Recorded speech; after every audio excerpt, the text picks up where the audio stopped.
I would probably want to teach French in some kind of capacity. I don't know if that would be in a university setting or in like a French Alliance type of environment, but universities are nice. The world is changing. I don't know what it will look like 6 years from now, if universities will still be nice at that point to work in.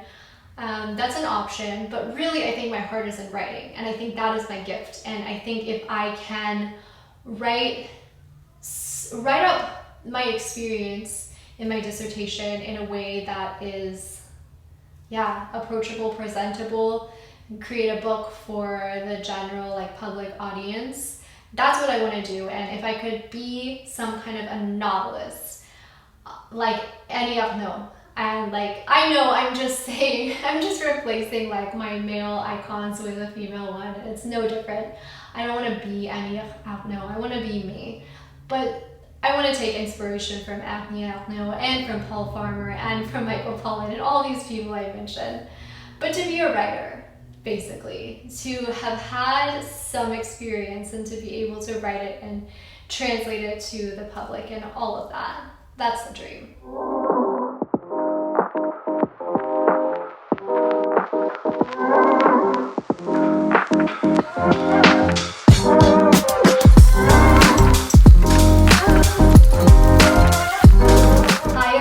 And welcome. My name is Lacey.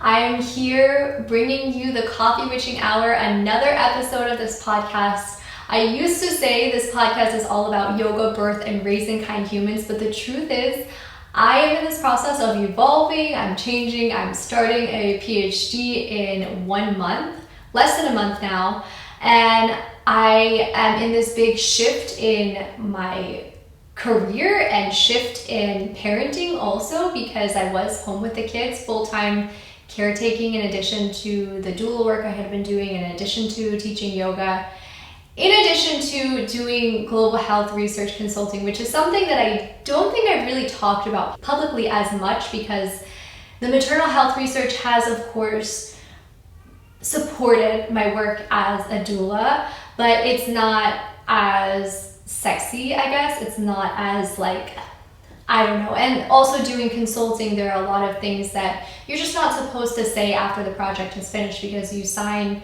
these agreements to say that the research is not yours and you're just a contributor. And I guess I have never really felt like I really could speak about it publicly very much unless a paper was published. But yeah, so that's another big part of what I've been doing consistently ever since I finished my master's degree. So in the background, I've been doing this global health consulting, and that has what has led me into this PhD that I'm about to start.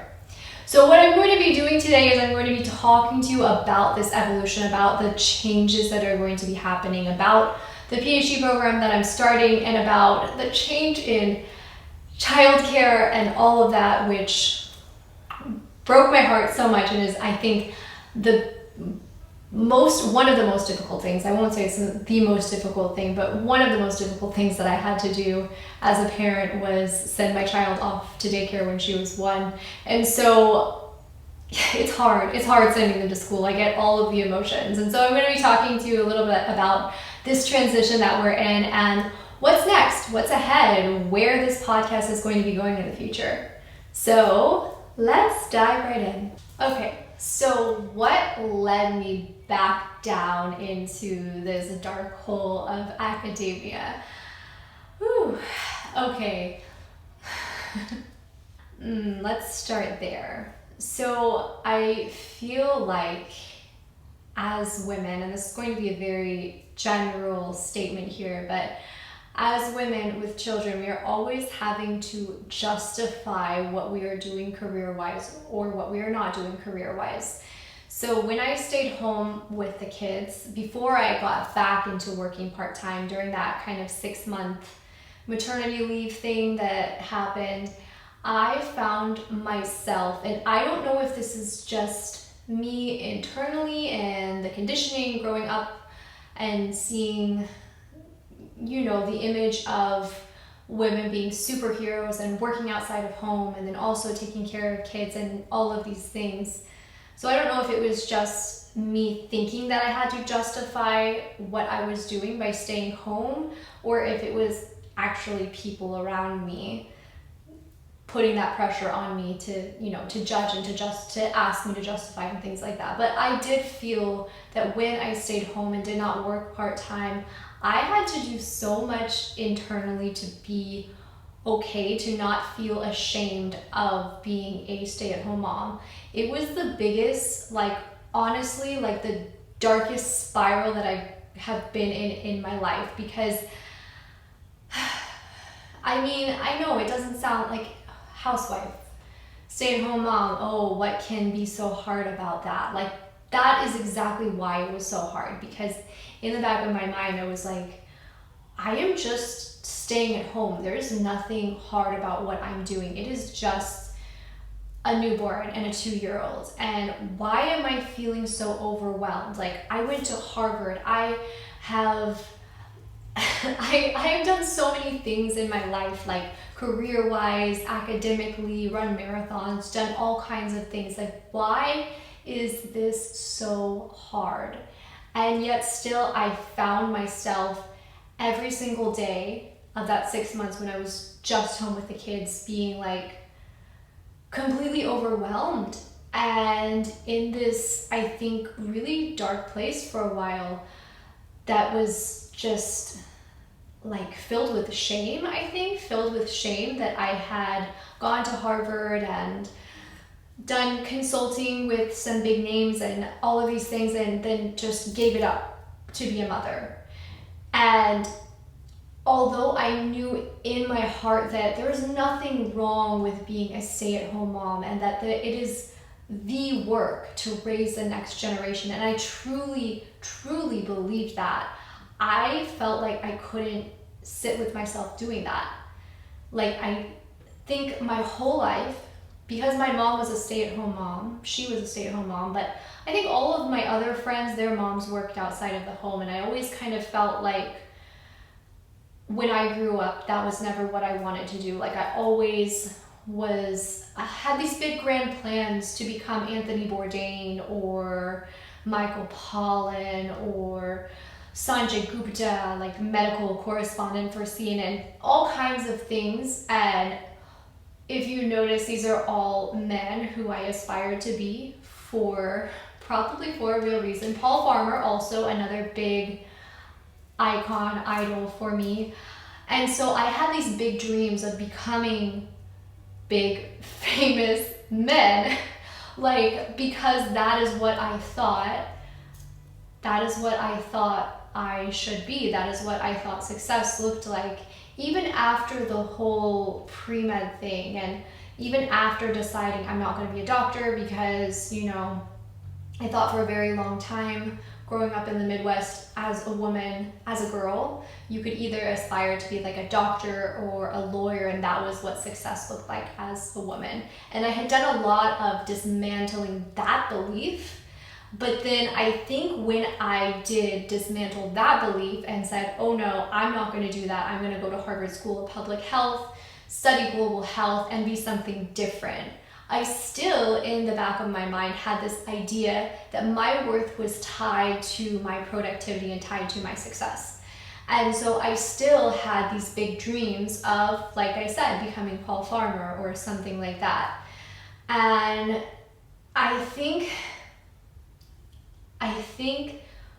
when I became a mom, it wasn't with Ava, it wasn't with her birth, because I was still working full-time after she was born and had gone through a lot of big changes career-wise in the past years before her birth, but still never at any point had given up work for the emotional labor of being someone's caretaker before. And so it wasn't until I got pregnant with Ezio that I realized that we were not going to make it work financially sending 2 kids to daycare. That just wasn't going to work. The consulting that I was doing part yoga consulting and part global health consulting when we lived out in the woods in California. And that was how I got my income. It was a combination of the two. But because contract work is just so, I love it for a lot of reasons, because you can do it from home and you can do it on a flexible schedule, and it's so flexible and you can do it anywhere in the world. And so I love that aspect of it, being able to, I've taken my work to coffee shops in Paris, spent a month in Paris, did it a little bit in Vienna too, in Mexico, took it to places without internet connection in Mexico, just had my laptop there and working offline. And so that has been something that I have loved so much about doing contract work. But the other part is it has zero benefits, like zero, which wasn't so important to me when before having kids, when I was healthy and was okay with just an annual checkup, and didn't really need paid time off or vacation time, would just kind of take my own time off and was able to just hustle around the clock. That hustle mentality was what made it worthwhile, and I was able to buy my own health insurance because I was hustling so much. But then having kids and realizing that I needed something that's more stable, more consistent, more reliable as an income source, because with consulting work, it's just, someone can contact you and be like, can you do these 3 days of work for me in the next 2 days? Like, if you're doing the math, no, but you make it work. You make it happen because they're offering you a good chunk of money, and you're like, okay, yeah, I'll do it. Because you have to, as a freelancer, as a consultant, as an independent contractor, you have to kind of sometimes take on these big, hefty projects, and then it all evens out, because there are periods of time when you're not working and you're like, this is the life. I can spend my whole days like I did, just with my kids, and then a contract hits and you're like, okay, call the grandparents, get my husband to watch the kids in the evenings, all kinds of, backup support that's needed, because it can be so inconsistent. And so your time is not usually as valued as the person who is paying you, for good reason. So there's that power dynamic that you can't always argue oh, well, I had planned this vacation at this time, but okay, I'll do the work anyways. And so there have just been a lot of those kind of situations that have happened pretty consistently since the time I started doing contract work, which, as I said, was right after I finished my master's degree. So it was all the way back in 2017. So I've been doing this independent contractor work for a while, and that's kind of been a good chunk of how I make a living. And so what felt like a very good balance and a very good opportunity for a very long time, suddenly when I became pregnant with Ezio, just kind of realized it's not so much going to serve me anymore. That's when we made the move across the country from California, where it was really expensive in the Bay Area, to St. Louis, where my parents are nearby. I mostly didn't work through the second, third trimester, because I kind of stopped my contract work because we had no childcare, during this big move across the country.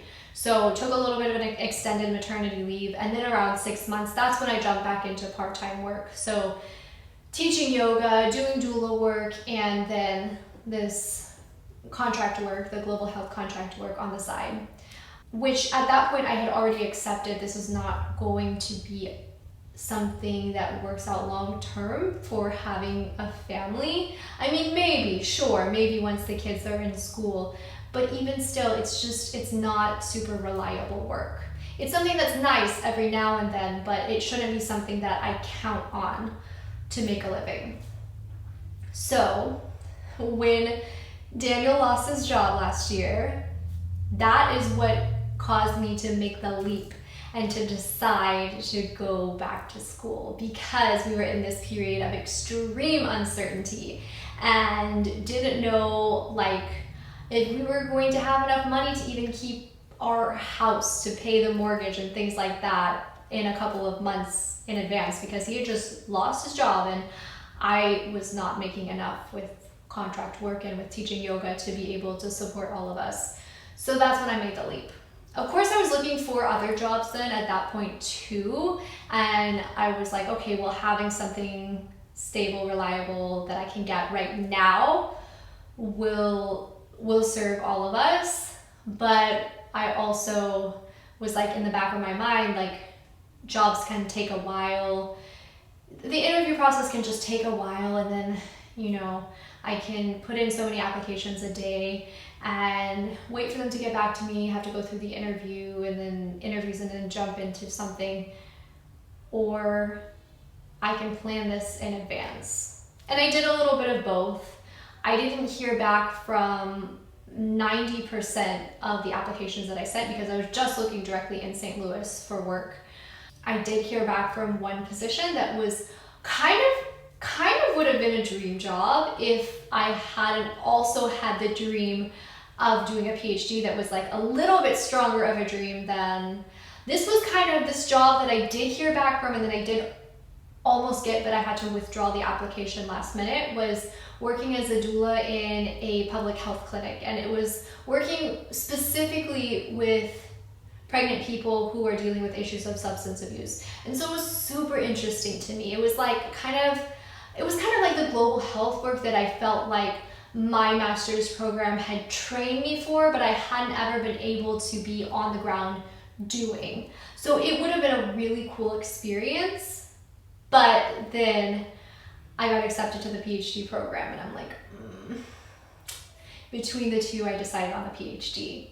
But why?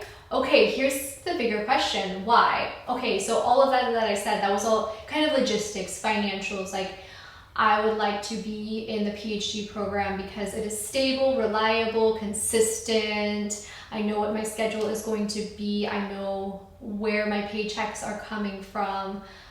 It's going to help us to pay the bills. Because yes, this is a question I get often. Are you going to have to pay to go back to school? No, as a PhD student, they pay you. Or in most programs, that's what should happen. It's not a huge amount of money, but also being a yoga teacher is not a huge amount of money. And doing part-time work, being an independent contractor, doing global health work is also not a lot of money if you're not doing it full-time. So it's more money that I'm currently earning. It is actually more money than I'm currently earning. So logistically, yeah, now you kind of get why I'm doing the PhD program. But why am I doing the PhD program? Why am I doing it? Oh my gosh, I think if you listen to the very first podcast episode that I ever recorded, it was about this topic. I'm gonna link it below so that you can hear about my first PhD experience and about kind of the rough start I had getting into doctoral work. So I'm gonna link that below, but basically it has been a life dream of mine to do a PhD. Or to do, I've either thought about doing like an MD or a PhD or an MD PhD or things like that, but it has been a lifelong dream. Yes, a lot of my dreams I say now are, I don't want to say irrelevant because they're not irrelevant, but a lot of the dreams that I had as a girl no longer serve. Like I said, I'm not going to become Michael Pollan. I'm not going to be Paul Farmer or Sanjay Gupta, Anthony Bourdain, any of these people. Like, I need to find something that fits to my life as a mom and as a caretaker to my family, to my children, to the animals that we have and all of that. So I need to find something that can be adapted around all of our needs. But here's the thing, the PhD can be. The PhD is still within the lines of what is real, what offers that stability that I said that we needed.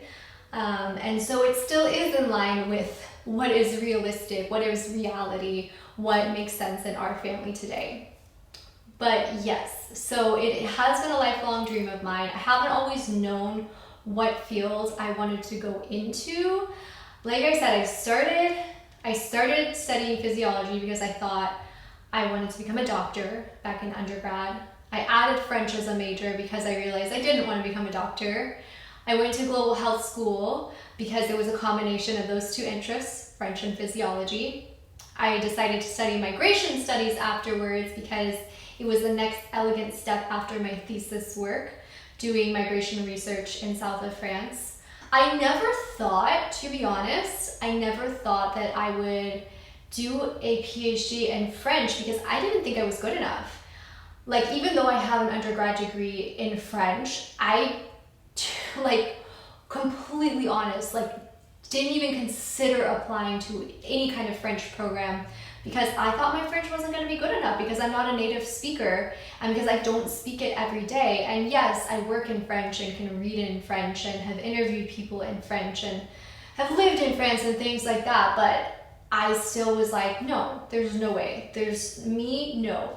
Like, and it's the whole like imposter syndrome. It's the same part of me that thought I wasn't good enough to go to Harvard.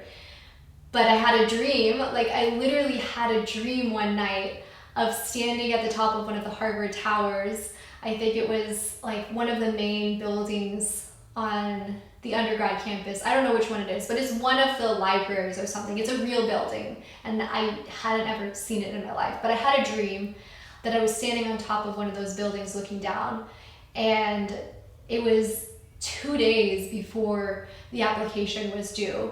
And I woke up the next morning and I was like, I need to apply. Like, this is actually what happened. This is actually why I ended up at Harvard, because I had this dream that felt very vivid where I saw myself standing there. And isn't it just amazing when your dreams become reality? So that's the only reason I applied, only because I did it on this whim of what if that dream was real? And then it was. Surprise, surprise. The French program, I just never considered it, like I said, because I never thought I was good enough to do a PhD in French.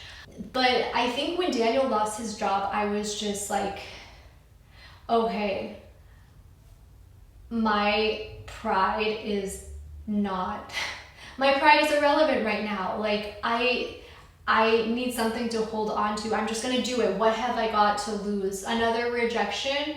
Sure, it's gonna hurt. Of course it hurts. Getting rejected, I've applied to several PhD programs before. Getting rejected always hurts. But this place that we were in, of him losing his job suddenly and us not knowing what was going to happen with our lives, that was hurting even worse than the pain of another rejection could have.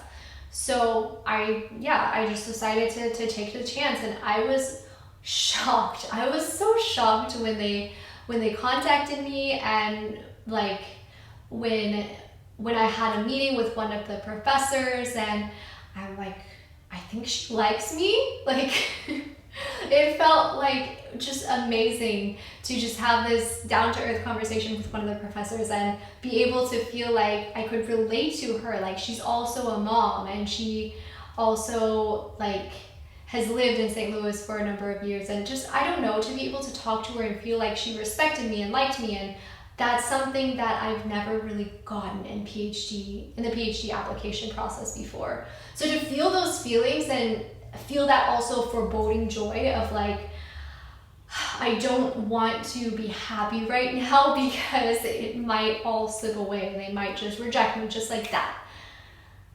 But then they didn't. Then I had this interview with all of them, and they didn't say the interview was going to be in French. I kind of knew in the back of my mind it would be in French, but I also didn't want to psych myself out, and was like, no. All of the correspondence so far has been in English. They're not going to put me on the spot like that. No way. It was in French. I opened up the Zoom screen. There were 6 WashU professors right there, and they were like, bonjour, merci. And I'm like, oh my God, no. So it was in French. It ended up going really well. Like, I definitely stumbled over a few words because, like I said, I don't speak French every day anymore, and forgot some words and blanked, but still was able to articulate myself enough that they were like, you're in, basically.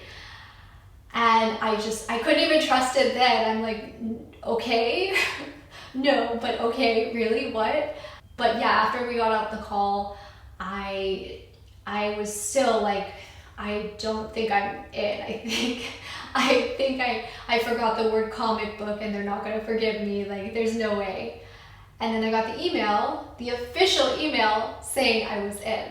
And I was just, I was so happy. It just felt so right. Like, it was like a full body, yes, of course I'm gonna do this program. There was no hesitation, no doubt in my mind, because what this program is offering is a chance for me to follow some of those dreams. Not 100% of my dreams of being Paul Farmer.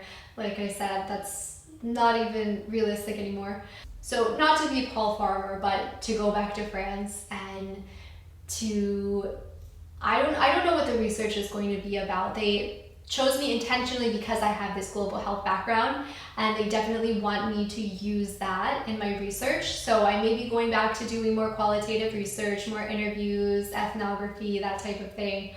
My dream, I think, if I could say what my dream dissertation project would be, which I probably shouldn't even say this because it's probably going to end up being so different years from now. Once I finish the program, I'll be like, that was a cute idea, but yeah, my dream would be to go to Paris.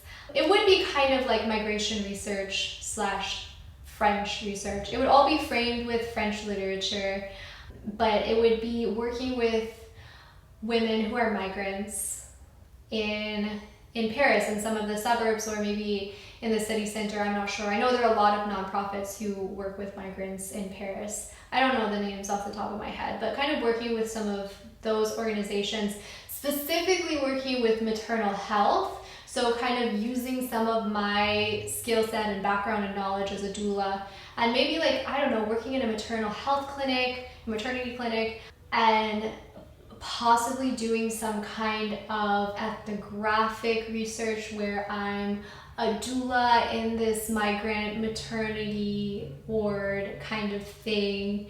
And after a few months of being a doula here in this theoretical, in my head, maternity ward that is somewhere in Paris, writing a dissertation off of that ethnographic, that lived experience, and also doing interviews and things with stakeholders, with some of the migrants, things like that. But that's kind of the dream. That I think, if I could summarize what my vision for the research would be, it would be that.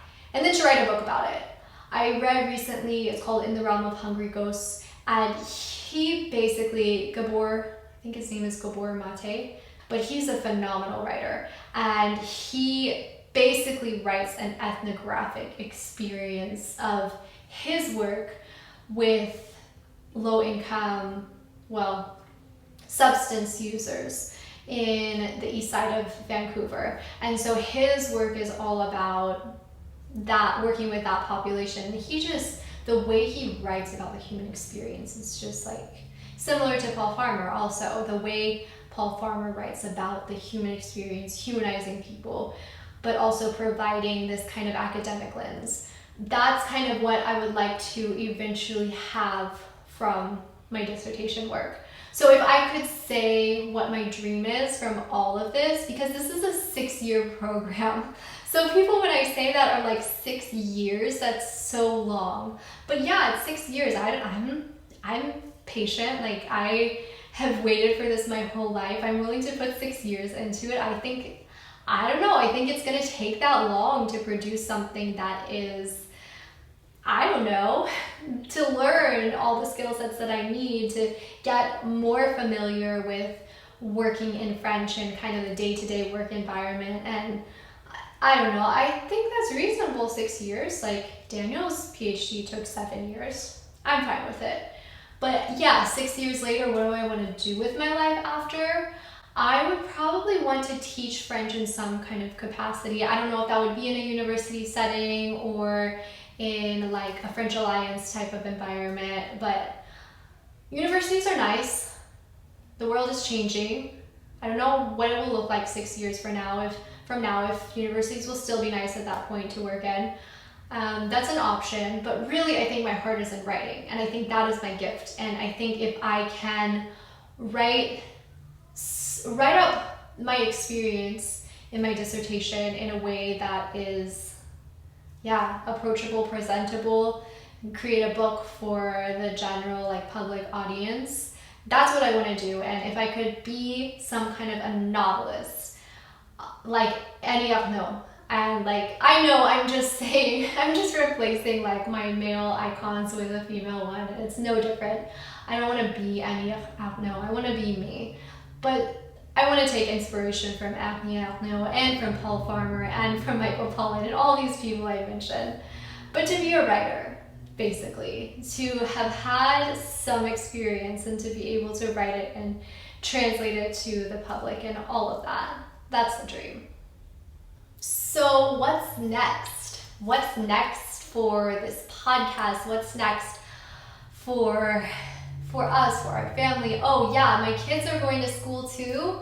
Yeah, so my daughter is starting preschool. My son is going to be in daycare. I mentioned how sending my daughter to daycare when she was 1 was one of the hardest things that I've ever done as a parent, especially because, her daycare was great, and there's so many layers to it. I loved where she went to daycare. It was such a beautiful daycare, and the teachers were so kind and did such a great job. And Ava also wasn't doing very well there. I don't know if it was necessarily because she was too young, because I know there were other kids there who were thriving, but she was, at the end of that daycare experience, diagnosed with failure to thrive. And this is not a common thing. This is not something that happens to every kid who goes into daycare, but it happened to ours. She was sick a lot.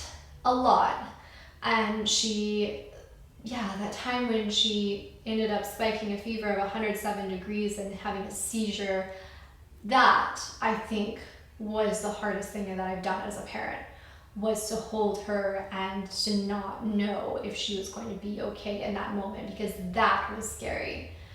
And I'm not blaming the daycare. She did get sick from the daycare, and there were all kinds of weird viruses going around, because we were at a daycare where a lot of the medical people would send their kids on Stanford campus.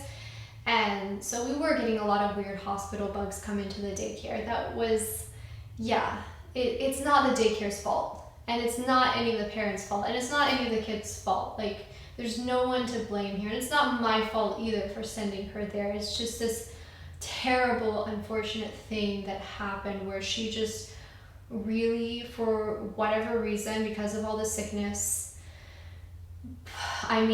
living a full hour away from the daycare, because we lived out on a farm in the middle of nowhere. Living that far away from the daycare and having to have her days be so long, that was definitely something that contributed to it. But the truth is, I missed her so much, and I felt like I had gone from being with her 24/7, just having my mom watch her the summer before. That was the only kind of childcare that we had to that point.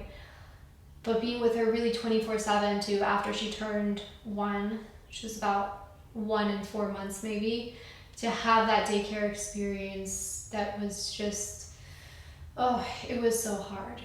And I missed her. And I don't blame myself, and I didn't blame myself, but I also wish that I could have been there to take care of her more and not have had to send her to that daycare all the time.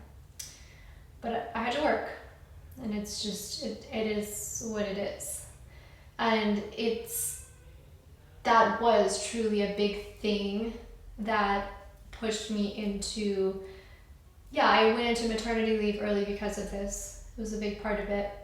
It wasn't just because I was pregnant. I felt like, even though I was getting sick a lot too, with all of the daycare bugs, I felt like I was okay to keep working, but my daughter was not, obviously. Without having childcare. Like, I needed to be there to take care of her. And thankfully, things got better. Thankfully, this time being at home with her, she went from failure to thrive to thriving and to doing really well. And she's still tiny, and she's always going to be tiny. And it also makes me question, maybe there wasn't anything wrong with her to begin with. Maybe she didn't fail to thrive, but maybe she was just small, which could have been the case, but she was also very sick a lot. So I believe the diagnosis in that sense. But yeah, that was a big thing that pushed me to stay home with my kids. But now, since she's doing incredibly, and since we have found a preschool that I also love, and since Ezio, he's beyond that 1 year mark. He's gonna be 2 when he starts daycare. And so I feel like he's big enough and he's strong enough. He has spent enough time being in social environments with people that he's just a social butterfly, and he loves being around people, and I think he's going to have a great experience there, and I have no doubt in my mind about it. And so I don't think it will be as hard of a transition as putting Ava into daycare was at 1 year old. Of course, my heart is still gonna ache for them, especially Ezio because he's the littler one, and we're gonna have to wean from nap times because he still has a nap time feeding most days. And I mean, I will be weaning him around that time anyways, but it's all gonna be a transition. It's all gonna be a transition. And so it's gonna take some time for things to feel normal again.